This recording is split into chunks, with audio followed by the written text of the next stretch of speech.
जहां पे कश्मीरी कैदियों पर बढ़ता अत्याचार सामने आ रहा है। इंजीनियर रशीद पर तिहाड़ जेल में जानलेवा हमला हुआ है। HIV पॉजिटिव किन्नरों को जानबूझ करके उनके बैरक के पास रखा गया ताकि उन्हें भी किसी तरह का इस तरह की बीमारियां पैदा हो जाएं। तिहाड़ जेल में कश्मीरी कैदियों की जिंदगी खतरे में है। इंजीनियर रशीद HIV पॉजिटिव कैदियों के साथ उनको रखा गया है ताकि मेंटली टॉर्चर हो पाए। एक बड़ी खबर तिहाड़ जेल से लगातार इंजीनियर रशीद जेल से बाहर आने के लिए सरकार से और कोर्ट से गुहार लगा रहे हैं और अपनी बेल के लिए लगातार अपील कर रहे हैं, लेकिन उनको अभी तक कोई भी उनको अभी तक बेल नहीं मिल पाई है, ना ही लोअर कोर्ट से ना ही हाई कोर्ट से। लेकिन तिहाड़ जेल से जो इस वक्त एक बड़ी खबर आ रही है वो काफी ज्यादा चिंताजनक है। तिहाड़ जेल में कश्मीरी कैदियों पर बढ़ता अत्याचार सामने आ रहा है, एक बढ़ता जुल्म जिसे शायद नजरअंदाज किया नहीं जा सकता। इंजीनियर रशीद पर तिहाड़ जेल में जानलेवा हमला हुआ है। HIV पॉजिटिव किन्नरों को जानबूझ करके पास रखने का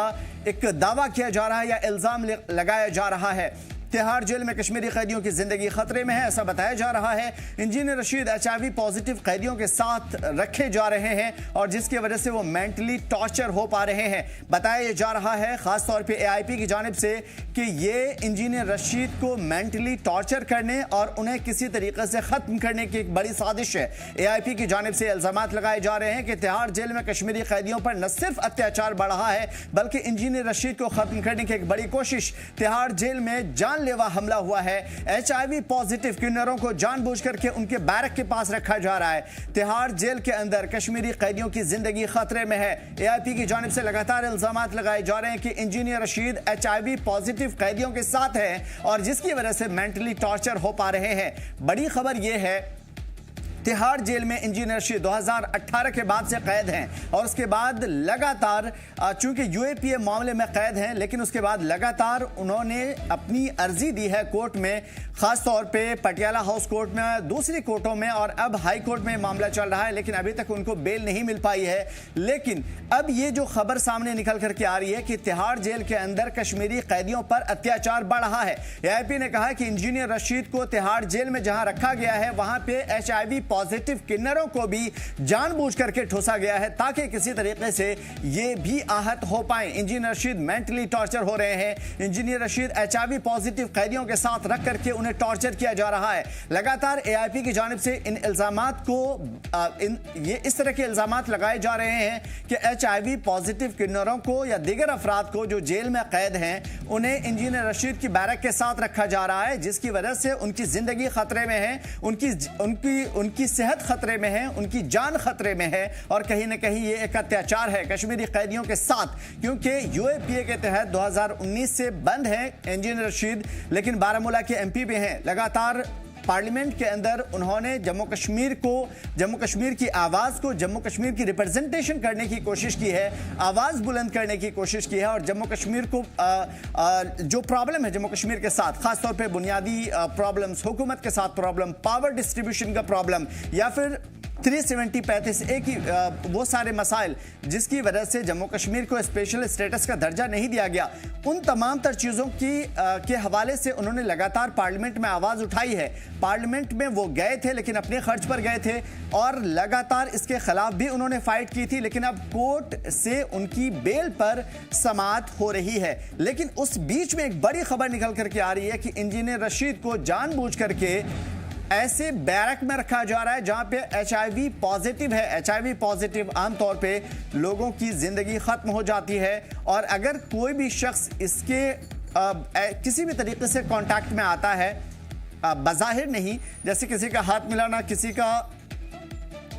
के साथ रहना, बल्कि दूसरे बहुत सारे जराए हैं जिसकी वजह से जिंदगी खतरे में पड़ती है। AIP लगातार इल्जामात लगा रही है,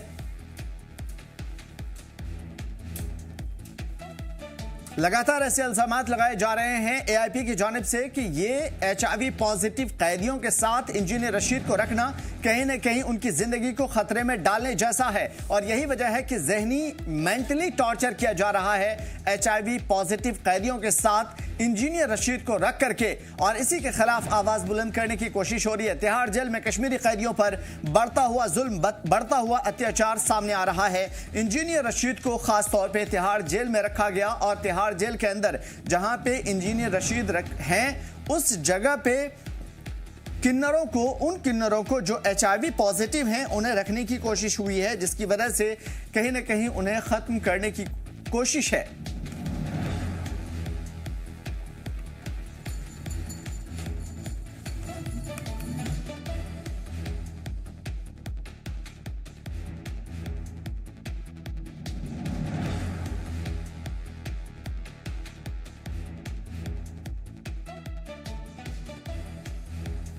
तो फिलहाल बड़ी खबर निकल करके आ रही है इंजीनियर रशीद के हवाले से। तिहाड़ जेल में जानलेवा हमला हुआ, एक बड़ी खबर इंजीनियर रशीद के हवाले से। बारामूला का रुख करेंगे, एजाज हमारे साथ जुड़े हुए हैं। एजाज, क्या खबर है इंजीनियर रशीद पर जानलेवा हमला या HIV पॉजिटिव मरीजों के साथ उन्हें उनकी बैरक में रखने की बात कही जा रही है? जी, यहाँ में अगर बात करेंगे इंजीनियर रशीद जैसे सांसद है, बारामूला पार्लियामेंट से निशस्त यहाँ पे जीत कर तिहाड़ जेल में लगातार 2019 के बाद बंद है। बताया जाता है कि आज इंजीनियर रशीद पे वहाँ पे अटैक हुआ कि वहाँ पे उसको वहाँ पे मीटिंग चल रही है, उसके बाद वहाँ पे किन्नरों के साथ रखा गया, जो HIV पॉजिटिव किन्नर है, उसके बाद वहाँ पे उसको अटैक किया गया, उसमें बुरी तौर पर इंजीनियर रशीद जख्मी हो गया। उसके बाद जो ये खबर फैली, खासकर नॉर्थ कश्मीर के बाद, नॉर्थ कश्मीर में यहाँ पे लोगों ने तशवीश की लहर दौड़ी, क्योंकि इंजीनियर रशीद जो इस वक्त जो तिहाड़ जेल में बंद है, वो पार्लियामेंट मेंबर है नॉर्थ कश्मीर से। यहाँ पे वो मानी जाती है, जबकि वो अपनी आवाज रखते हैं, बेबाकी से वो अपनी आवाज, चाहे पार्लियामेंट में या असेंबली में, जब भी रखते हैं लोगों की आवाज बंद कर रहे थे। इंजीनियर रशीद के थोड़े जानने की कोशिश करेंगे। इंजीनियर रशीद ने 2019 से लगातार वो तिहाड़ जेल में बंद है। इंजीनियर रशीद ने तिहाड़ जेल से अपना इलेक्शन लड़ा, उसके बाद मकबल में थे यहाँ पे जो इस वक्त सीएम थे उमर अब्दुल्ला या पीपल्स कॉन्फ्रेंस के चेयरमैन सज्जाद मिल्लन को हार का सामना करना पड़ा। उस वक्त इंजीनियर रशीद तिहाड़ जेल से वापस आए और फिर वो तिहाड़ जेल में वापस गए। अगर बात करेंगे इंजीनियर रशीद को आज वहाँ पे एजाज, आपको बीच में रोकने की कोशिश करूंगा। इंजीनियर रशीद के बेटे क्या कुछ कह रहे हैं, आपको सीधा लिए चलते हैं। तरह से आपको मालूम है कि अभी अवामी इत्तेहाद पार्टी की तरफ से एक स्टेटमेंट जारी किया गया, जिसमें उन्होंने ये कहा कि आज इंजीनियर रशीद साहब की जो लीगल मुलाकात थी अपने काउंसिल के साथ, उसमें उन्होंने ये कहा कि किस तरह से तिहाड़ जेल के अंदर इंजीनियर रशीद साहब पर एक कातिलाना हमला किया गया। ये न्यूज़ न सिर्फ मेरे लिए, हमारी फैमिली के लिए, बल्कि पूरे अवाम के लिए, पूरे कश्मीर के लोगों के लिए, और ख़ास तौर पर उन फैमिलीज़ के लिए जिनके बच्चे तिहाड़ जेल में बंद है या बाकी जेलों में बंद है। हम इस हमले की पुरजोर मजम्मत करते हैं और रिक्वेस्ट करते हैं honourable prime minister of India से, honourable home minister of India से, कि उनकी सेफ्टी का ख्याल रखा जाए और बाकी जो उनके साथ इनमेट्स है कश्मीरी, उनका ख्याल रखा जाए, उनकी सेफ्टी का ख्याल रखा जाए। और हम ये चाहते हैं कि इस हमले की जो है वो तहकीकात होनी चाहिए। और मैं आपको ये भी बता दूं कि जो वहां पे कश्मीरी 8-9 उस वार्ड में है, उसमें कुछ ट्रांसजेंडर्स को रखा गया है, जो ट्रांसजेंडर्स उनको हैरास करते हैं, ब्लैकमेलिंग करते हैं। और शॉकिंग न्यूज ये है कि उस जो ट्रांसजेंडर्स है उनमें से 3-4 जो है वो रिपोर्टेडली HIV पॉजिटिव है। तो जो हमारे कश्मीरी नौजवान वहां पे जेलों में बंद है, उनकी सेफ्टी का कोई भी ख्याल नहीं रखा जा रहा है। अब क्या ये है कि हमारे जो कश्मीरी नौजवान है वो अब जेलों में भी सेफ नहीं है। तो हम हाथ जोड़ के रिक्वेस्ट करना चाहते हैं जो तमाम अथॉरिटीज है, जेल अथॉरिटीज है, या होम मिनिस्टर साहब है, प्राइम मिनिस्टर साहब है, या जो बाकी हमारी जो राइट्स एक्टिविस्ट है, उनसे गुजारिश करना चाहते हैं कि इसके लिए वो आवाज उठाए, कश्मीरी की सेफ्टी के लिए आवाज उठाए। ये पूरी कहानी उस वक्त खुल करके आई जब इंजीनियर रशीद से मिलने के लिए उनके लॉयर उनके पास गए हुए थे। खबर ये मिली कि उनको कहीं ना कहीं और कश्मीरी कैदी जो हैं उन्हें टॉर्चर करने की कोशिश की है, उनके ऊपर जानलेवा हमला किया जा रहा है और किसी न किसी तरीके से एक अत्याचार की एक नई शक्ल है। नूर भी हमारे साथ जुड़े हुए हैं। नूर, आपसे समझने की कोशिश करेंगे इंजीनियर रशीद के हवाले से जो खबर निकल करके आ रही है, और कई सारी न्यूज़पेपर ने, अखबारों ने इसे छापा भी है। क्या कुछ है इस हवाले से और जम्मू कश्मीर में क्या सुगबुगाहट है?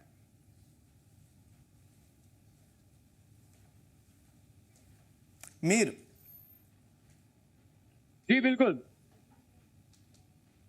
मीर, समझने की कोशिश करेंगे। एक बड़ी खबर निकल करके आ रही है इंजीनियर रशीद के हवाले से कि कश्मीरी कैदियों से कहीं ना कहीं नारवा सलूक किया जा रहा है और जेल के अंदर, बैरक के अंदर ऐसे कैदियों को रखा जा रहा है जिससे मेंटली हरास हो, टॉर्चर हो और कहीं ना कहीं उनकी जिंदगी खतरे में पड़े। और ये खबर कई जराए से निकल करके आई है और ये भी बताया जा रहा है कि जो उनके वकील हैं वो जब उनसे मिलने के लिए आज गए तो पता चला कि पूरे कश्मीरी कैदियों के साथ यह अत्याचार है और इवन इंजीनियर रशीद साहब भी इससे अछूते नहीं है। वेल देखिए, एक सबसे बड़ा सवाल ये है कि अगर इंजीनियर रशीद के साथ आज उनके काउंसिल की लीगल मीटिंग नहीं होती तो क्या ये बात बाहर आती या नहीं आती, ये एक सबसे बड़ा सवाल है। क्योंकि अगर आज उनकी मुलाकात अपने काउंसिल के साथ नहीं होती तो शायद ही ये बात जो है कहीं ना कहीं पे बाहर आ पाती। लेकिन अब जिस तरह से इस बात को जो है हर एक जगह पे जो है डिस्कस किया जा रहा है, तो ये बहुत ही ज्यादा एक संजीदा मसला है। क्योंकि इंजीनियर रशीद एक नॉर्मल या एक लोकल जो है प्रिजनर नहीं है, बल्कि वो मेंबर पार्लियामेंट है। तकरीबन 5 लाख लोगों की रिप्रेजेंटेशन हासिल करने के बाद वो पार्लियामेंट में उनकी रिप्रेजेंटेशन करते हैं।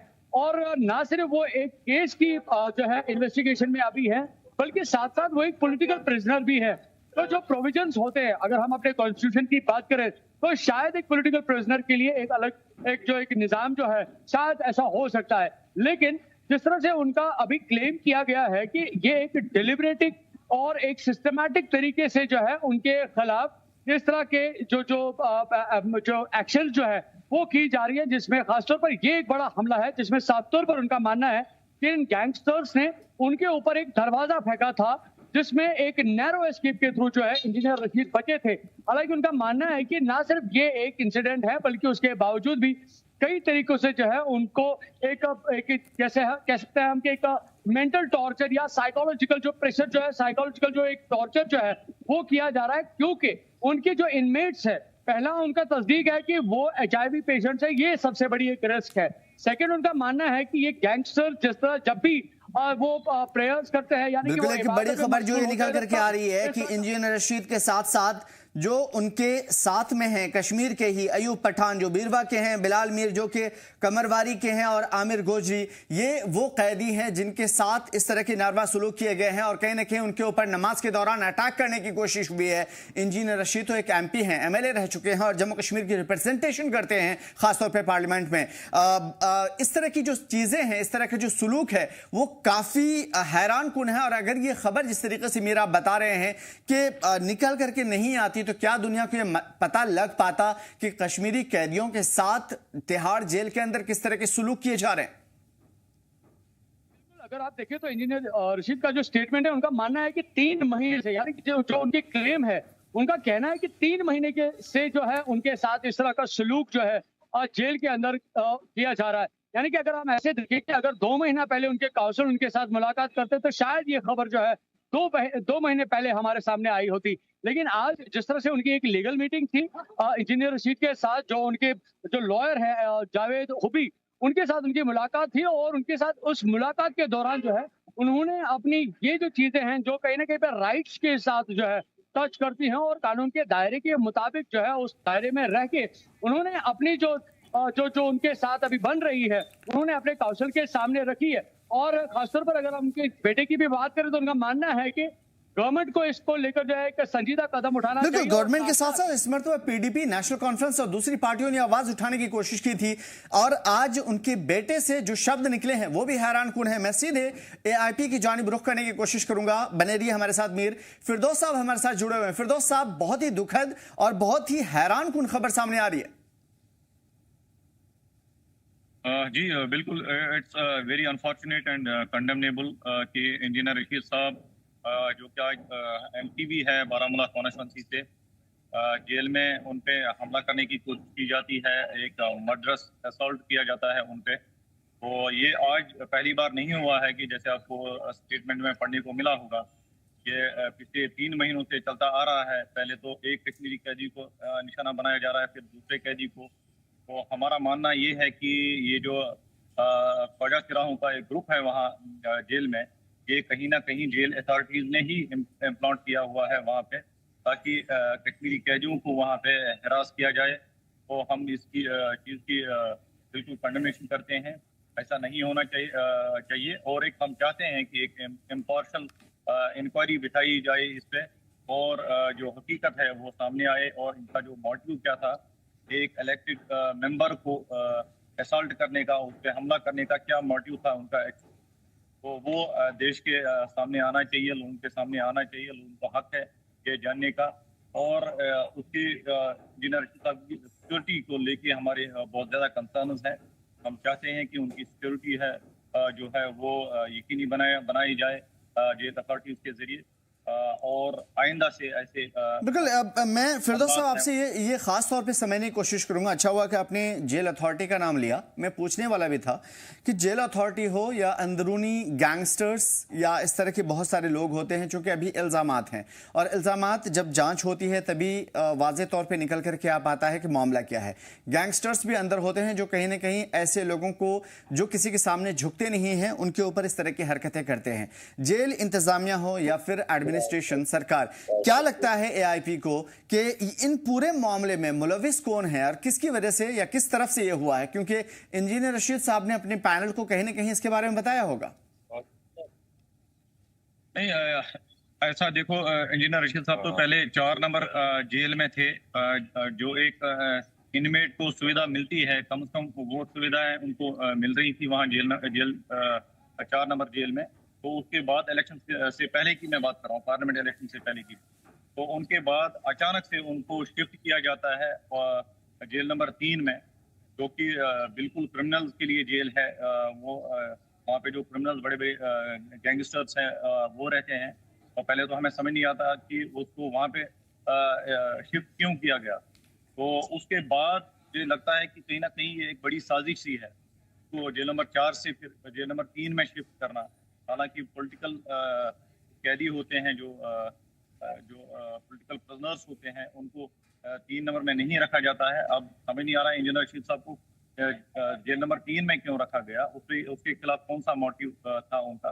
तो ये एक विषय होना चाहिए इन्वेस्टिगेशन का, ये लोगों के सामने आना चाहिए। ये बड़े सवालात हैं जो जेल अथॉरिटीज पे भी खड़े हो रहे हैं और वहाँ पे जो एडमिनिस्ट्रेशन है उन पे भी खड़े हो रहे हैं। उन्हें चाहिए कि देश को कम क्लीन हुआ रहे। उन्हें देश को बता देना चाहिए कि साहब को पहले शिफ्ट क्यों किया जाता है, और अगर शिफ्ट किया जाता है तो इन पे ये हमले क्यों हो जाते हैं। और वो भी आज एक आम नागरिक नहीं है, क्योंकि वो आज बारामूला पूरी कॉन्स्टिट्यूंसी को रिप्रेजेंट करते हैं। करीब 19 लाख लोगों को वो रिप्रेजेंट करते हैं। तो जब ऐसे लोग भी देश में सुरक्षित नहीं है तो एक आम तो फिर कौन आम आदमी कैसे इन तमाम चीजों में बाहिफाजत रह सकेगा? मैं दूसरे सवाल के साथ आपके पास आता हूं। आम लोगों के लिए ये खबर क्या है मैं बता दूं। तिहाड़ जेल में बंद बारामूला के लोकसभा के रुकन पार्लियामेंट इंजीनियर रशीद पर खतरनाक हमला होते होते रह गया। क्यों ये हमला हुआ था? फिजिकली उनको कहीं ना कहीं टॉर्चर करने की कोशिश की गई और मेंटली भी। उनके वकील एडवोकेट जावेद होबे के मुताबिक हालिया कानूनी मामलात के दौरान इंजीनियर रशीद ने बताया कि तिहाड़ जेल में इंतजामिया ने जानबूझ करके HIV पॉजिटिव किन्नरों को कश्मीरी कैदियों के साथ एक ही बैरक में रखा। मकसद था उन्हें तंग करना, उकसाना और हमला करवाना। इंजीनियर रशीद के मुताबिक हाल ही में एक बैरक के अंदर कैदियों के एक ग्रुप ने उन पर हमला करने की कोशिश की। पहले उन्हें धक्का दिया और उसके बाद लोहे का एक गेट उनकी तरफ उछाल फेंका, जो कि बाल बाल उन्हें लगते हुए बच गया। अगर वो गेट सीधा उन्हें लगता तो जानलेवा साबित हो सकता था। इस दौरान बैरक में मौजूद दीगर कश्मीरी कैदी, खासतौर पे अयूब पठान जिसका हमने आपको जिक्र किया, बिलाल मीर और आमिर गोजरी जैसे, अरशद जैसे लोगों को, कैदियों को नमाज के दौरान तौहीन आमेज अल्फाज कहे गए, हरासा किया गया। और इंजीनियर रशीद का यह भी कहना था कि यह सोची समझी साजिश है जिसके तहत यह सब कुछ हो रहा है, जिसके जरिए जेल के अंदर मौजूद कुछ बदनाम गैंगस्टर्स का भी दखल है। यानी कि उन्होंने शक जाहिर किया है कि गैंगस्टर्स की भी मदद ली जा रही है। उन्होंने दावा किया है कि यह सिलसिला पिछले 3 महीनों से जारी है। 3 महीने, जी हां, 90 दिन कश्मीरी कैदियों को निशाना बनाया जा रहा है। इंजीनियर रशीद की पार्टी अवामी इत्तेहाद पार्टी AIP ने इस पूरे मामले की आजादाना जांच की मांग की है और कहा है कि अगर इस मसले पर संजीदगी से ध्यान नहीं दिया गया तो इसके संगीन नताइज हो सकते हैं। मैं फिरदौस साहब यही सवाल आपसे समझने की कोशिश करूंगा। 3 महीने की बात कही जा रही है, क्या इससे पहले भी इस तरह की खबरें निकल करके आई है कि या इंजीनियर रशीद साहब ने शिकायत की है कि कहीं ना कहीं हरासा करने, बदजुबानी, बदकलामी करने या उन्हें किसी तरीके से टॉर्चर करने की या हमला करने की कोशिश हो रही है? नहीं, पास में भी ऐसे हमले हुए हैं, ऐसी लड़ाइयाँ हुए हैं, मगर हम उनको कैजुअल थे। जेल में ऐसी चीजें होती हैं, मगर जब एक जानलेवा हमला होता है तो फिर देने की जरूरत हो गई। हम चाहते हैं और जाए। पहले तो इंजीनियर रशीद साहब को जेल से शिफ्ट क्यों गया, एक जेल से दूसरी जेल शिफ्ट क्यों किया गया, तो उसके बाद उन पे तो ये सारा कुछ जांच का विषय होना चाहिए। तो हमें कम से कम सरकार बता दे कि इंजीनियर रशीद साहब हालांकि जो एक्यूज हैं उन पे वो उन पे साबित हुए हैं, वो अभी एक्यूज ही हैं और अंडर ट्रायल चल रहे हैं, तो उन्हें चाहिए कि इंक्वायरी बिठा दी जाए और ये जो ख्वाजा सिराह हैं या किन्नर्स हैं, ये उनकी सेल में क्या करने आए थे, तो ये सारा मतलब जांच का विषय होना चाहिए। तो फैक्ट्स जो है हमारे सामने आने कि अभी कुछ दिनों पहले मीर आपकी तरफ आऊंगा, कुछ दिनों पहले ही ये खबर आई थी कि पीडीपी जोर शोर से आवाज उठाने की कोशिश की थी और जिसका मौजूदा सीएम उमर अब्दुल्ला ने यह साफ तौर पे कहा था कि अभी ये जगह यानी जम्मू कश्मीर जहां पे प्रोटेस्ट हो रहा था वहां पे प्रोटेस्ट करने की कोई जगह नहीं है, अगर आवाज उठानी है तो दिल्ली जाइए। क्या अब भी लगता है कि आवाज उठाने के लिए दिल्ली आना होगा या कहीं से भी किसी भी मजलूम के हक में आवाज उठाई जा सकती है? दो तीन पहलू बहुत ज्यादा इंपॉर्टेंट है। पहला फैक्टर ये है कि अगर किन्नरों को उनके बैरक में रखा जाता है वो एक अलग सिचुएशन है, लेकिन अगर वो HIV पॉजिटिव है तो ये एक बड़ी रिस्क है। वहां पे शायद ही अगर कानूनी दाव पे देखेंगे तो शायद जेल अथॉरिटीज को इस बात का जवाब देना होगा कि HIV पॉजिटिव पेशेंट्स को उनके साथ क्यों रखा गया। सेकंड जो इसका बहुत इंपॉर्टेंट जिस तरह से क्लेम उनका मानना है कि ये एक सिस्टमैटिक तरीके से उनके साथ पिछले 3 महीने से लगातार हो रहा है। उनका मानना है कि इन गैंगस्टर्स को कहीं ना कहीं से बैक मिल रहा है, जिसकी वजह से ये इतनी बड़ी हरकत जो है, इतनी बड़ी सर्वेलेंस, यहाँ पे डिप्लॉयमेंट ऑफ पर्सनल्स सैकड़ों की तादाद में होते हैं। हर बैरक के बाहर जो है उनकी डिप्लॉयमेंट होती है। उनके नजरों को चूक कर इस तरह की कोई हरकत करना एक बहुत बड़ा चैलेंज है अगर हम मैनेजमेंट की जब हम बात करते हैं जेल अथॉरिटीज की। और थर्ड पॉइंट ये है कि उनका देखने का जरिया ये है कि वो जिस तरह से मैं इससे पहले भी कह रहा था कि डेफिनेटली उनके खिलाफ केस चल रहे हैं, उसमें कोई शक नहीं है, लेकिन वो एक पॉलिटिकल प्रिजनर है और जिन लोगों ने उनको वोट दिया है, ऑब्वियस सी बात है कि अगर उनके लीडर के साथ इस तरह का कोई नासाइस्ता सलूक किया जाता है, जहां पे उनको हैरास किया जाता है, जहां पे उनको असॉल्ट किया जाता है या प्रोवोक किया जाता है, ये कहीं ना कहीं पे उन लोगों के सेंटिमेंट्स को हर्ट कर सकता है जो लोग जो है इंजीनियर रशीद को फॉलो करते हैं, जो उनकी बात का मान रखते हैं। और जिस तरह से अभी करंटली AIB की डिमांड रही है कि इसको लेकर जो है एक इन्वेस्टिगेशन की जानी चाहिए, जो कि बिल्कुल जो है एक अलग तरीके से इसको लेकर, इस मामले को लेकर देखने की जरूरत है, क्योंकि engineer Rashid member of parliament है जम्मू कश्मीर के, नॉर्थ कश्मीर की खासतौर पर जब हम बात करते हैं, लोगों की रिप्रेजेंटेशन करते हैं, उनकी ख्वाहिशात, उनके जज्बात को समझते हैं, तभी जाके जो है करीबन 5 लाख से ज्यादा लोगों ने उनको वोट दिया है।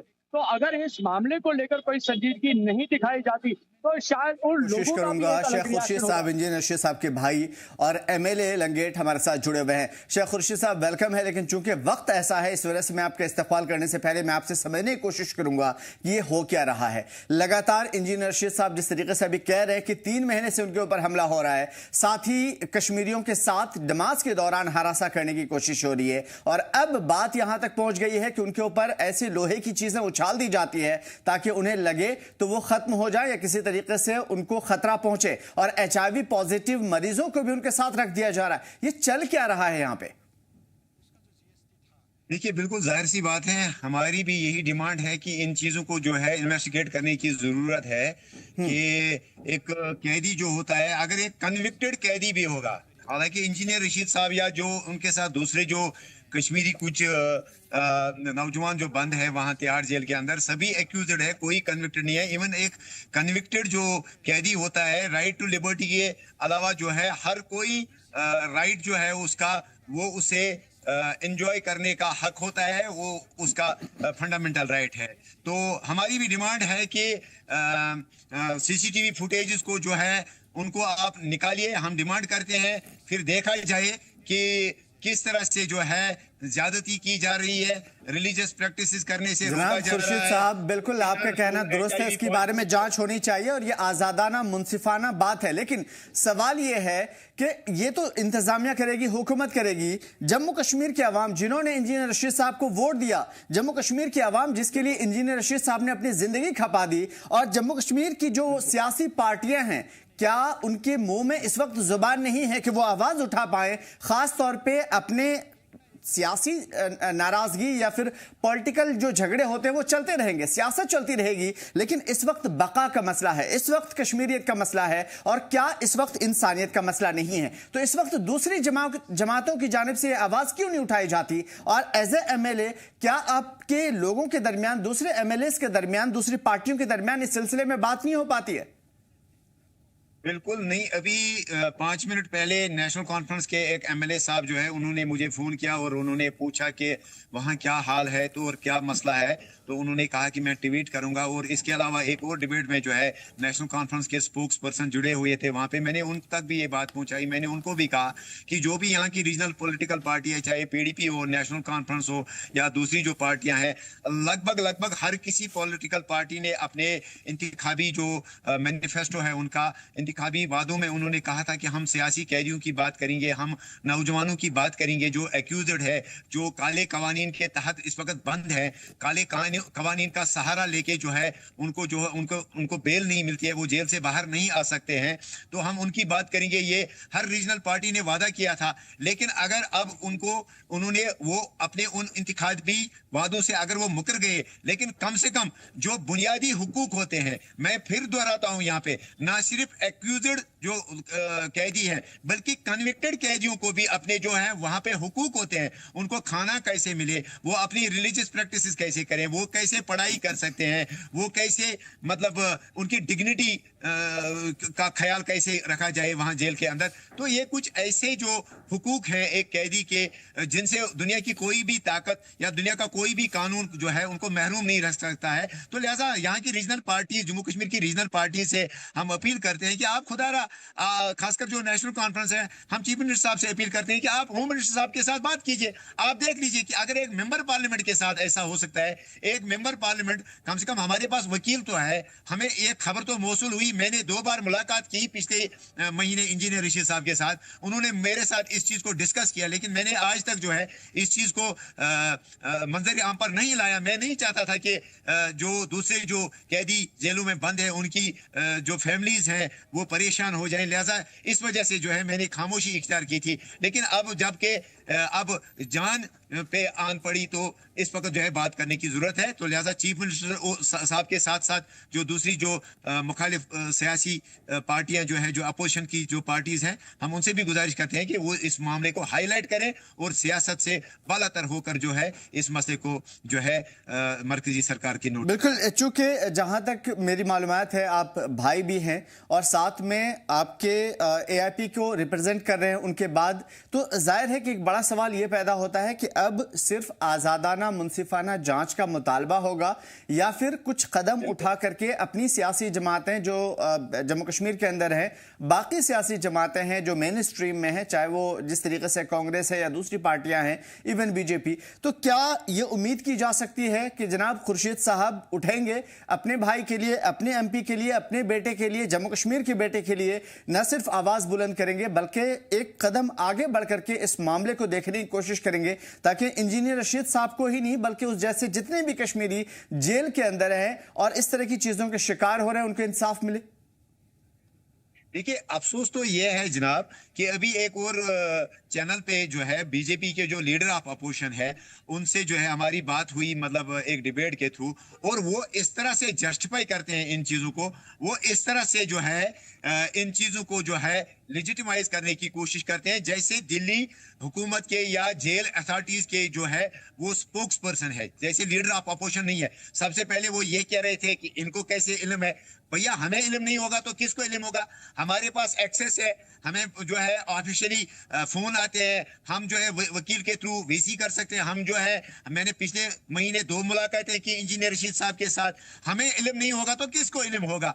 दूसरा ये कि मतलब मैंने उनसे ये सवाल पूछा था कि इस वक्त बाढ़ की स्थिति बनी हुई है जम्मू कश्मीर, ये खासकर जम्मू में जो है उनको तो फिक्र है नहीं अपने लोगों की, लेकिन यहाँ आके कश्मीरी नौजवानों को मजहब के बुनियाद पे या रिजन के बुनियाद पे जो है या सियासी सोच के बुनियाद पे उनको जो है इस वक्त टारगेट किया जा रहा है, उनकी जानों को खतरा है और वो इस चीज को लेजिटिमाइज करते हैं। खैर, बीजेपी पर तो हमें कोई जो है कोई इसमें जो है हमें उनसे कोई शिकवा नहीं है। वही तो हैं जिम्मेदार जिन्होंने सैकड़ों नौजवानों को बंद किया, जिन्होंने इंजीनियर रशीद साहब को उसके वक्त, मैं तो अरेस्ट करना नहीं मानूंगा, मैं तो आप भी मानता हूं कि किडनैप किया। जिस तरह से फोन यहाँ बंद किया गया, इंटरनेट बंद किया गया, उसके बाद एक हफ्ते बाद हमें मालूम हुआ कि इंजीनियर रशीद साहब को वहां तिहाड़ जेल भेज दिया गया।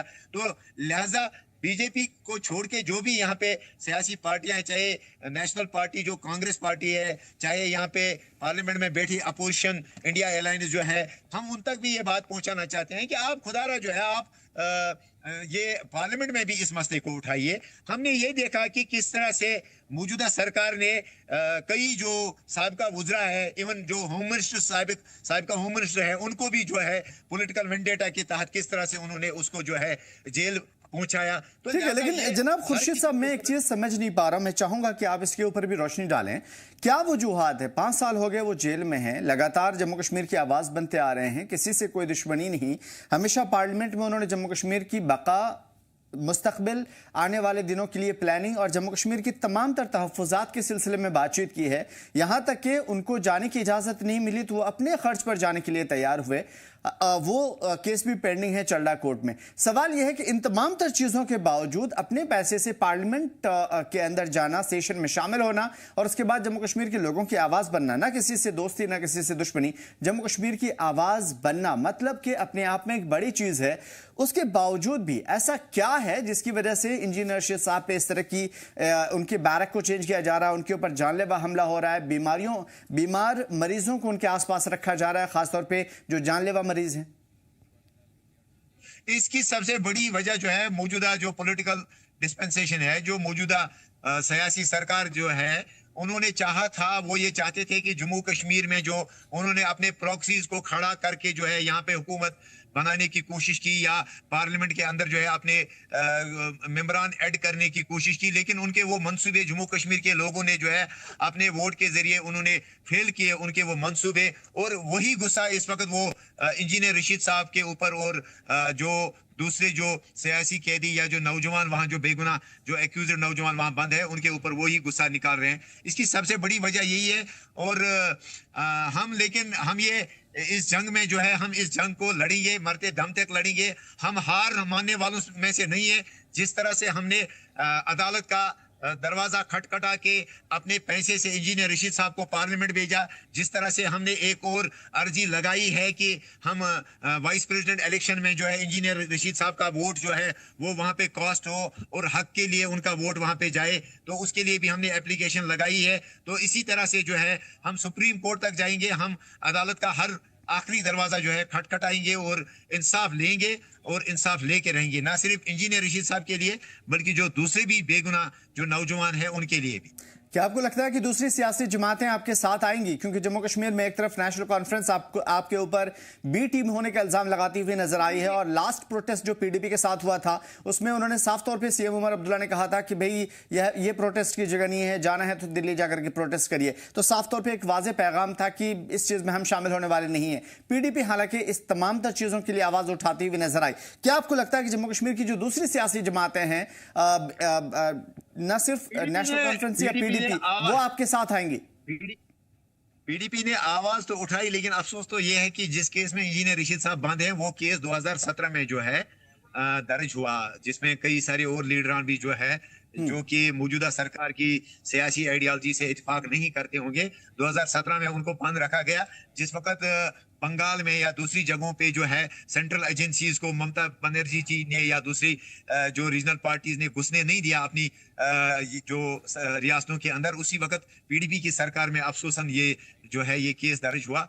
तो लेकिन इस वक्त उनको एहसास हुआ है, चलिए बेटर लेट देन नेवर। और इसी तरह से हम नेशनल कॉन्फ्रेंस को भी ये बावर कराना चाहते हैं कि जिस तरह से सियासत में जो है इख्तिदार खोने के बाद जिस तरह से पीडीपी को एहसास हुआ, तो आज तो लोग थोड़ा कम ही मानते हैं, अब उनकी इन बातों को इंडोर्स करते हैं। इसी तरह से कहीं आपको भी इख्तिदार के बाद शायद ये बात याद ना आए और उस वक्त लोग जो है टेकर्स नहीं होंगे। तो लिहाजा हमारी जो है गुजारिश है, हमारी जो है अपील है ऑनरेबल चीफ मिनिस्टर साहब को कि वो इक्तिदार में रह के इस वक्त इन मामलों को हाईलाइट करें। और इसके साथ साथ जो दूसरी रीजनल पार्टीज जो हैं उनका भी जो ये मैनिफेस्टो में था, उनका भी ये वादा था कि वो सियासी कैदियों की बात करेंगे। हम उनसे भी जो है अपील करते हैं कि ये एक इंजीनियर रशीद साहब की ही बात नहीं है, ये उन सैकड़ों कैदियों की बात है जिनको सिर्फ और सिर्फ इस वजह से बंद रखा गया यूएपीए का सहारा लेके, पीएसए का सहारा लेके।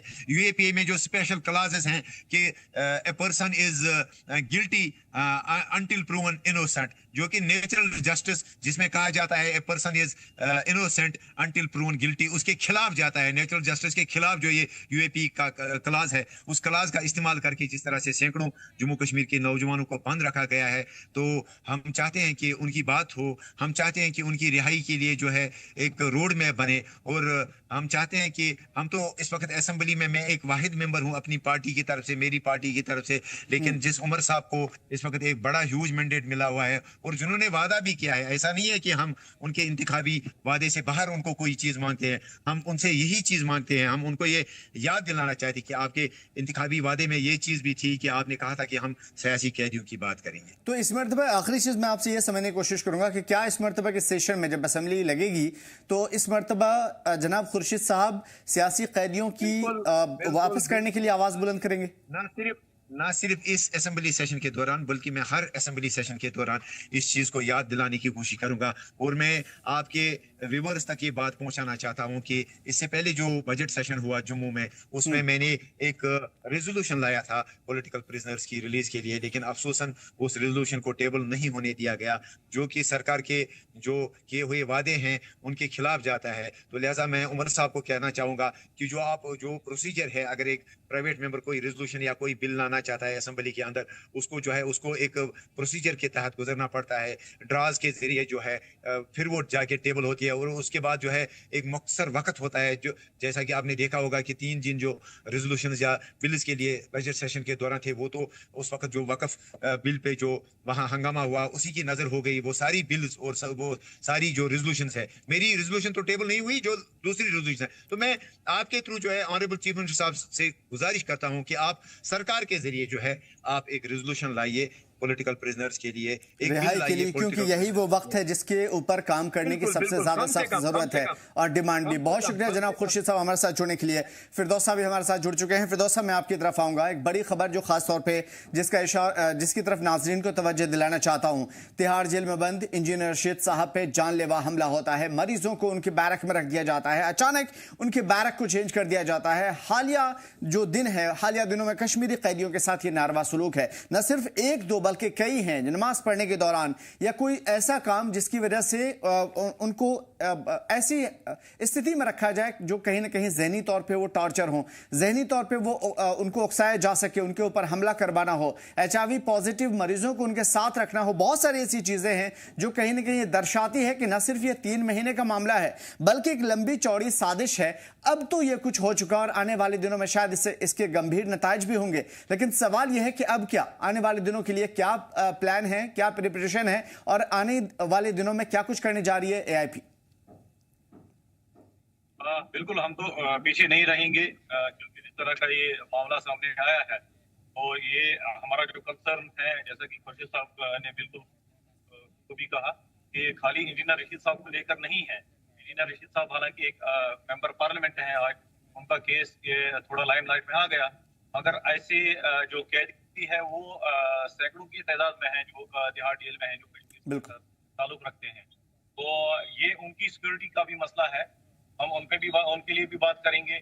इंजीनियर रशीद साहब को एक सिंबल बना के इन पे जो आज अटैक हुआ है, जिससे ये चीज लाइमलाइट में आया है, तो हमारा जो कंसर्न है वो बाकी कैदियों के लिए भी है कि सिक्योरिटी जो है उसको यकीनी बनाया जाए।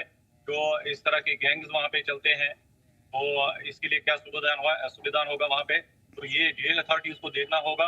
और जैसा कि हमने पहले भी कहा, एक इम्पार्शियल इंक्वायरी होनी चाहिए इसमें, तो सच जो है वो सामने आ जाए, तो इनका एक्चुअली मकसद क्या था इनकी बैरक्स में जाने का, और जो ये इनको रिलीजियस रिचुअल्स अंजाम नहीं देते हैं, तो इसके पीछे कौन सी आइडियोलॉजी काम कर रही है, ये सारा कुछ आवाम के सामने आना चाहिए। बिल्कुल। एक फिरदौस साहब, मैं किसी के ऊपर इल्ज़ाम नहीं लगा रहा हूं, लेकिन एक खास तौर पे मैं चाहूंगा कि इसके बारे में भी आप रोशनी डालें, क्योंकि हम देख पा रहे हैं कि लगातार जो रिवायती पार्टियां आ रही हैं, पीडीपी को लोगों ने आजमाया, नेशनल कॉन्फ्रेंस को आजमाया, कांग्रेस को आजमाया, इवन बीजेपी को भी, सभी पार्टियां आजमाई जा चुकी हैं और अभी फिलहाल बरसर इख्तियार में एनसी है, नेशनल कॉन्फ्रेंस है। सवाल यह है कि इंजीनियर रशीद साहब आते हैं, जब एमएलए होते हैं, सादगी के साथ जिंदगी गुजारते हैं, सादा से तहबंद पहने हुए लोगों के दरमियान जाते हैं, कोई बहुत ही ज्यादा एक समझिए कि प्रोटोकॉल नहीं होता है वीआईपी वाला, लेकिन उसके बावजूद वो अवामी नेता कहलाते हैं और अवाम के मसाइल भी हल करते हैं। अभी फिलहाल चंद दिनों पहले जब बात हो रही थी तो आपने भी रोशनी डाली थी कि उन्होंने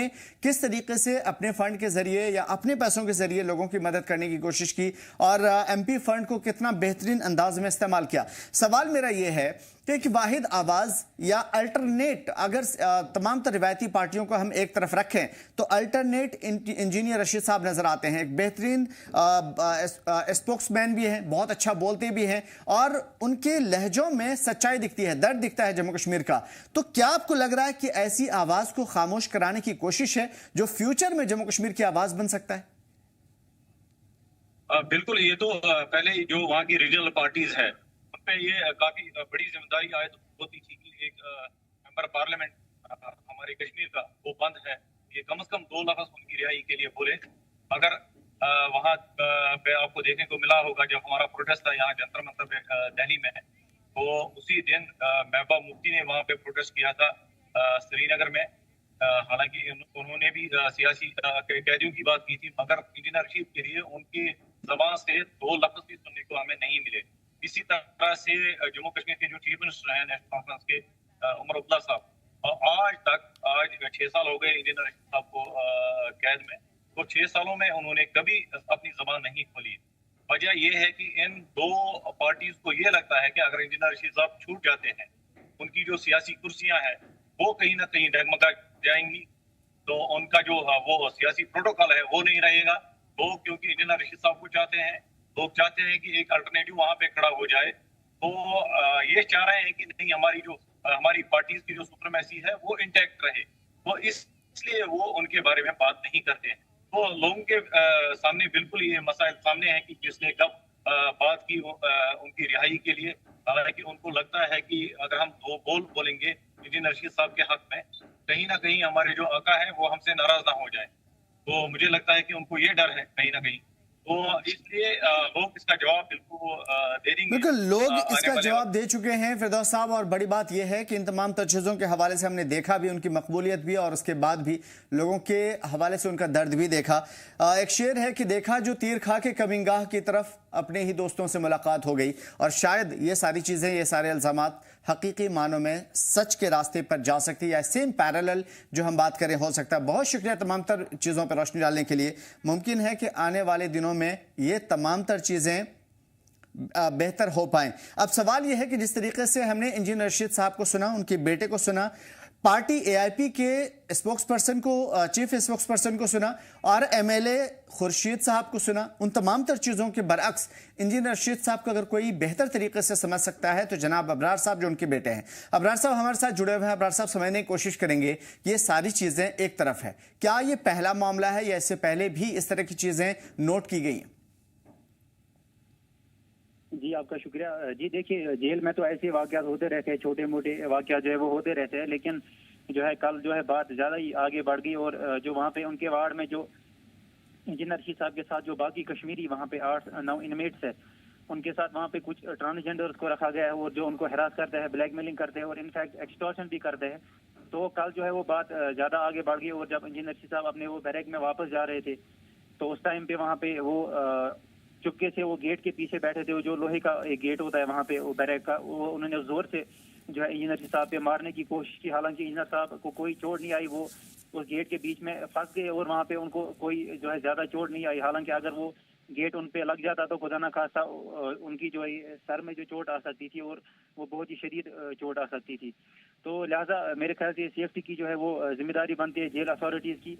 और इंजीनियर साहब ने अपने काउंसिल को ये भी बताया कि जब वो नमाज का टाइम होता है, जब वो नमाज जो है पढ़ते, सिर्फ इंजीनियर साहब ही नहीं, जो बाकी भी वहाँ पे जो कश्मीरी कैदी है जब वो नमाज का टाइम होता है तो तब उनको ज्यादा जो हैरासमेंट जो है वो फेस बिल्कुल अब्रार साहब, एक बहुत ही अहम चीज जो मैं आपसे समझने की कोशिश करूंगा, देखिए ये क्या पहलू निकल करके आता है, किस तरह से जांच होती है, क्या इंसाफ मिलता है, आने वाले दिनों के लिए क्या प्लानिंग होती है, इवन पार्टी क्या कुछ करती है, वो सारी चीजें जरूर आने वाले दिनों में साफ तौर पर नजर आएंगी। लेकिन इंजीनियर रशीद साहब जो इल्जामात के तहत 2019 के बाद से लगातार वो तिहाड़ जेल में बंद है, हालांकि जम्मू कश्मीर की आवाज़ हैं, जम्मू कश्मीर के लोगों की आवाज़ हैं, सच की आवाज़ हैं, और हमेशा उन्होंने एमएलए रहते हुए वो सारे खिदमात अंजाम दिए। अब सवाल सिर्फ इतना है कि एक बेटे को कैसा महसूस होता है जब ये पता चलता है कि 5 साल लगातार उसका बाप जो मौजूद है इस दुनिया में वो जेल में बंद है, और अब अचानक खबर निकल करके आती है कि उसके ऊपर हमला हो जाता है,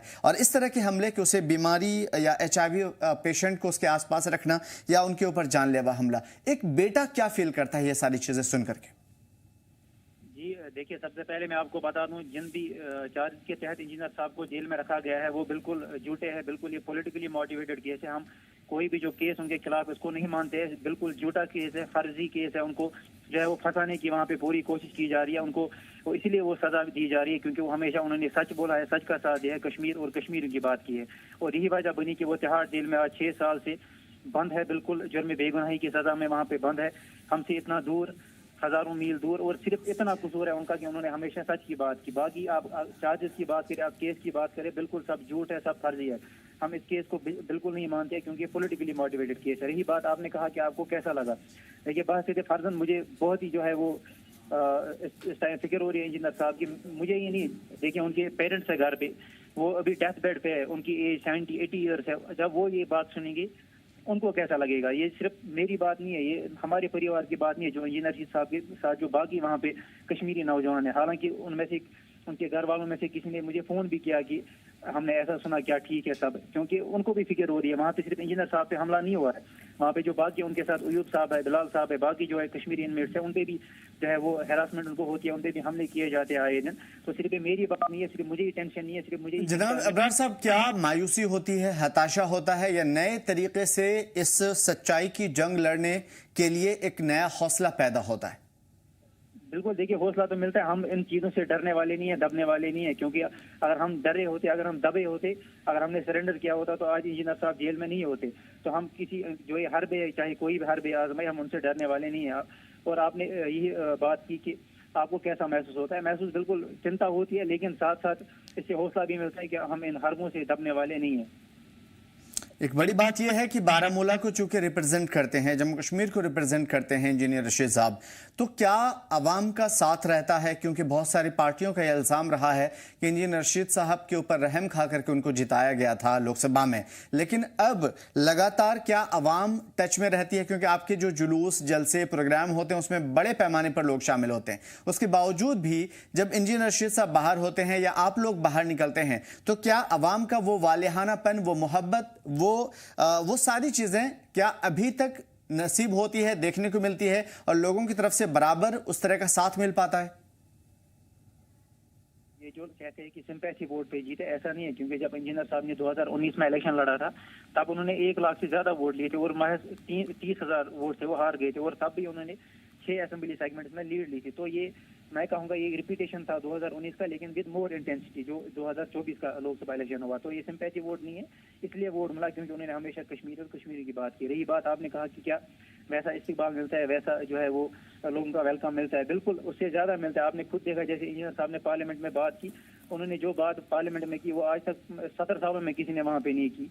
जो हमसे जो पहले वहाँ पे MP गए थे नेशनल कॉन्फ्रेंस के, PDP के, बाकी एक ने भी वहाँ पे बात नहीं की। तो इंजीनियर साहब ने की जो वो कारकर्दगी 1 साल की है, वो उनकी जो कारकर्दगी है वो उनके 5 साल से ज्यादा है जो पिछले MP रह चुके हैं। तो लिहाजा लोगों को भी अब समझ आ गया है कि इंजीनियर साहब जो है वो हमेशा लोगों की बात करते थे, कश्मीर और कश्मीर की बात करते थे, इसलिए वो जेल में बंद है। और आज आप देख रहे हैं कि किस तरह आप सोशल मीडिया उठा के देख ले, वहाँ पे भी जो इंजीनियर साहब का स्पीच है वो लाखों लोगों ने सुना, वो तो हजारों लोगों ने सुना, उस पर कमेंट करते हैं, लाइक करते हैं, शेयर करते हैं। तो ये बिल्कुल एक ये वाजिब चीज है कि लोग अभी भी इंजीनियर साहब को चाहते हैं, और लोगों के दिलों में जो है इंजीनियर साहब बसते हैं। आप इंजीनियर साहब को जेल में रख सकते हैं, लेकिन आप इंजीनियर साहब को लोगों के दिलों में से नहीं निकाल सकते। और नौजवानों का फ्लो देखा था हमने इलेक्शन के टाइम पे, रिजल्ट के टाइम पे आपके साथ, और इंजीनियर रशीद साहब के यहाँ पे नहीं रहते हुए भी लगातार आप उनके कैंपेन में, और उसके बाद जब वो आए तो उसके साथ भी, तो अवाम का प्यार आपको भी बहुत ज्यादा मिला था। अभी मैं ये समझने की कोशिश करूंगा कि अब लोगों की उम्मीदें आपकी तरफ होंगी कि अपने वालिद साहब के लिए, एक MP के लिए, बारामूला के रिप्रेजेंटेटिव के लिए अब क्या कदम उठाएंगे जनाब अबरार साहब? ये देखिए, बिल्कुल मैं उन लोगों का शुक्रिया अदा करता हूँ, शुक्रगुजार हूँ नौजवानों का जो इलेक्शन में निकले थे, क्योंकि तब एक तरफ पूरा जो है सिस्टम था, मनी पावर था, मसल पावर था, और हमारे पास कुछ नहीं था। हम मेहनत पे थे, इलेक्शन लड़ने के लिए निकले थे। तो मैं उन नौजवानों का जो वो कर्जदार हूँ, और उनका कर्ज शायद मैं कभी चुका नहीं सकता जब वो निकले थे इलेक्शन कैंपेन के लिए। देखिए, अभी हम लीगल लड़ाई लड़ रहे हैं और हमें पता है कि हम लीगली बहुत स्ट्रांग है, ऐसा कोई केस नहीं है, सारा फर्जी केस है, पॉलिटिकली मोटिवेटेड है। तो हम इंशाल्लाह लीगल लड़ाई लड़ेंगे, और बाकी जो हमसे हो सकता है कि वक्त की हुक्मरान तक हम बात पहुंचाएंगे। जैसे आपने देखा कि कुछ टाइम पहले हमने जंतर मंतर में भी हमने प्रोटेस्ट किया, और अगर जरूरत पड़ी तो हम उन नौजवानों को लेके आगे भी वैसे ही कुछ प्रोटेस्ट करते रहेंगे, और जब तक हमें इंसाफ नहीं मिलता है। सिर्फ इंजीनियर साहब के लिए नहीं, बल्कि तमाम जो भी बाकी पॉलिटिकल प्रिजनर से बेगुनाह कैदी वहाँ पे जेलों में सड़ रहे हैं, जो इलाज के लिए वहाँ पे तड़प रहे हैं, उन सब के लिए हम बात करेंगे। बहुत बड़ी बात है, और यकीनन इन तमाम तर चीज़ों के लिए हमारे नए ख्वाहिशात आपके साथ है, और उम्मीद है कि इंसाफ सभी को मिले। बहुत शुक्रिया हमारे साथ जुड़ने के लिए और तमाम तर बेहतरीन बातचीत के लिए। मीर, मैं आपकी तरफ अब आता हूँ। एक बड़ा सवाल जो ख़ास तौर पे जिसकी वजह से मैं चाहता था कि ग्राउंड से रिप्रेजेंटेशन हो पाए, यही वजह है कि आपको इतनी देर तक रोक करके रखा। सवाल ये है कि अवाम की सोच इस हवाले से क्या बनेगी अब, क्योंकि न सिर्फ इंजीनियर रशीद का मामला है, बल्कि जितने भी नाम अभी हमने लिया था इंजीनियर रशीद साहब के साथ, और आपने भी, उनमें से बहुत सारे कश्मीरी कैदी हैं जो अलग अलग जेल में हैं। इवन तिहाड़ जेल में नहीं, बल्कि अलग अलग जगह पे भी है। अब जो खबर निकल कर के आ रही है उसमें कश्मीरी कैदियों के साथ नाजिबा सलूक, उनको नमाज के दौरान कहीं ना कहीं हरासा करना और इस तरह की चीज़ें होती है। इसके एक जहनी तौर पर एक बड़ा असर पड़ता है। क्या लगता है अवाम का तासुर क्या होगा, और सियासी क़यादत जो है इस सिलसिले में क्या इसका सद्देबाब कर पाएगी? वेल, देखिए, इसके 3 बड़े पहलू हैं। पहला पहलू ये है कि ये एक पॉलिटिकल इशू है, और जिन लोगों ने उनको पॉलिटिकली अपना रिप्रेजेंटेटिव माना है, यानी कि उनको अपना MP चुना है, तो वो एक पॉलिटिकल जो इम्पैक्ट जो है खासतौर पर उन लोगों पे जरूर पड़ेगा जिन्होंने उनको वोट किया है, क्योंकि वो कभी नहीं चाहेंगे कि उनके लीडर के साथ उनको हैरास किया जाए, उनको प्रोवोक किया जाए, उनको असॉल्ट किया जाए, उनको HIV जैसे रिस्की पेशेंट्स के साथ उनको बैरक में रखा जाए, उनके बैरक्स को चेंज किया जाए, या उनकी अपनी बात को सही तरीके से रखने की इजाजत ना दी जाए, और उन पे इस तरह का जेल अथॉरिटीज के सुपरविजन के अंडर या सर्वेलेंस के अंडर, क्योंकि वहां पे जिस तरह से AIT ने भी अभी कहा कि वहां पे CCTVs की जो प्लेसमेंट होती है वो डेफिनेटली होती है, लेकिन इन इनमेट्स का इस तरह से विदाउट एनी फेयर किसी इनमेट पे हमला करना, ये एक कहीं ना कहीं पे किसी और दिशा की तरफ लेके जा रहा है। और साथ साथ जिस तरह से इंजीनियर रशीद का साफ तौर पर ये क्लेम है कि ये गैंगस्टर जिस तरह से उन पे हमला कर रहे हैं, और खासतौर पर जब वो नमाज अदा करते हैं और उस वक्त उनके साथ जो है इस तरह से हैरासमेंट उनके साथ की जाती है, तो ये एक अलग जिसे हम कह सकते हैं कि दीनी मामला भी बन सकता है। जो लोग अपनी इबादत को एक आला दर्जा देते हैं, उनका दिल भी जो है वो रंज हो सकता है। तो इस चीज का ये एक अलग पहलू बनता है। थर्ड इंपॉर्टेंट फैक्टर ये है कि जिस तरह से मैं कह रहा था कि वो एक पॉलिटिकल रिप्रेजेंटेटिव है, लेकिन वो एक पॉलिटिकल प्रिजनर भी है। रिसेंटली जिस तरह से PDP ने यहाँ पे एक बड़ा जबरदस्त एहतजाज किया था अपने ऑफिस के पास, उसमें PDP की पैटर्न महबूबा मुफ्ती ने सबसे बड़ी जो अपनी तरफ से अपील की थी वो यही की थी कि जितने भी जम्मू कश्मीर के पॉलिटिकल प्रिजनर्स या जो भी प्रिजनर्स हैं मुल्क के अलग अलग जेलों में बंद हैं, उनको जम्मू कश्मीर की जेलों में वापस मुंतकिल किया जाए। शायद कहीं ना कहीं पे ये इंकिशाफ उस चीज के साथ भी मिलता है कि जो एक डाउट जो था शायद उनके मन में भी था, जिसको लेकर वो इतना संजीदगी के साथ इतना एग्रेसिवली जो उन्होंने यहाँ पे एहतजाज किया और अपनी बात को जो है मीडिया के सामने रखने की कोशिश की। साथ साथ उन्होंने उस वक्त ये भी कहा था कि अगर कोई भी पॉलिटिकल पार्टी इस मंशूर को मद्देनजर रख के इसे सही मानती है तो वो वेलकम करती है और चाहती है कि सब मिल के जो है इसको लेकर इसकी बात स्टैंड करें। हालांकि जिस तरह से अभी AIP का मानना है कि जो IND है या यहाँ की जो बाकी पॉलिटिकल रिप्रेजेंटेशंस हैं, चाहे हम जम्मू कश्मीर नेशनल कॉन्फ्रेंस की बात करें या पीपल्स डेमोक्रेटिक पार्टी की बात करें या कई सारी यहाँ पे पॉलिटिकल, चाहे हम JKPC की बात करें, कई सारी ऐसी पॉलिटिकल पार्टीज हैं जो जम्मू कश्मीर में रीजनल लेवल पे काम करती हैं, लोगों की नुमाइंदगी करती है, लेकिन अगर वो लोगों की नुमाइंदगी करते हैं और अगर उनके लोगों के साथ इस तरह का कहीं पे सुलूक होता है तो शायद एक पॉलिटिकल रिप्रेजेंटेटिव होने के नाते उनकी शायद कहीं ना कहीं पे कोई जिम्मेदारी बनती है कि वो इस बात को जो है सरकार के सामने रखे। तो ये एक सबसे बड़ा एक फैक्टर जो है, जो तीन चीजें इसके साथ जुड़ी हुई हैं, ये तीन चीजें शायद हो सकता है कि आने वाले वक्त में अपना जो एक रिएक्शन जो है, रेस्पॉन्स जो है वो दिखा पाए। लेकिन अभी जिस तरह से एआईपी के अपने अपने जो लीडरान हैं या एआईपी जो इंजीनियर रशीद के भाई हैं या एआईपी के जो स्पोक्स पर्सन हैं, उनके जो बेटे हैं, जिस तरह से उनका एक रिजेंटमेंट और उस रिजेंटमेंट के साथ उनकी एक अपील भी है और साथ साथ एक्सपेक्टेशन भी है कि इस मामले को लेकर एक इम्पार्शियल इन्वेस्टिगेशन की जानी चाहिए।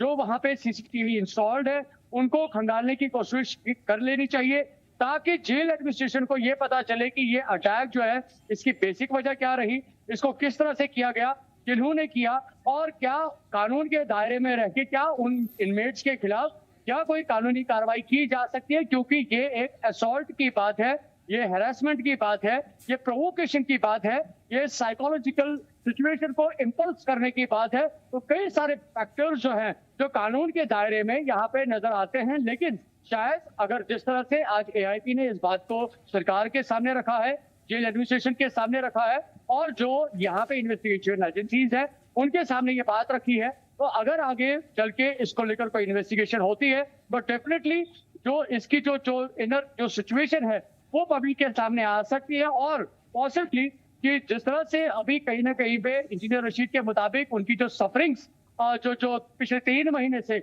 उनको जेल में झेलनी पड़ रही है, शायद वो उन सफरिंग से बाहर आ पाए।